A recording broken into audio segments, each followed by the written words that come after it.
Hello, everyone. Just wanted to introduce a new series that we're introducing, the Macro Minute. Today, we did have Chairman Jerome Powell announcing the quarter point increase in the federal funds rate. We are going to talk a little bit about that and what we think is going to happen. The big thing to notice about this moving forward is that the statement that they released seems to indicate that they're going to level off, tentatively so, and they are hedging a little bit in this statement. Very interesting language change.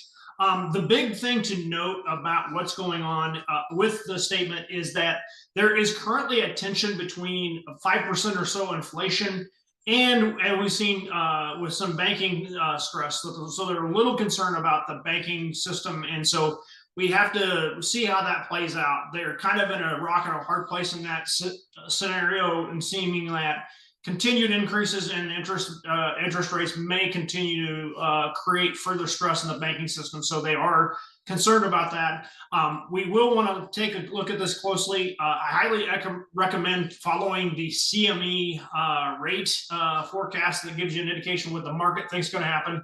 A lot of the economists that I follow seem to believe, as do I think the Fed is going to be fairly staunch the rest of the year. No, regardless of data, they're going to stay higher longer than we want. But I think we may be at that kind of the peak and the high water mark. Interesting implications in the housing market. As we see, we're starting to see the housing market pick back up, and we're starting to hear anecdotally data that there is bidding situations entering back into the marketplace.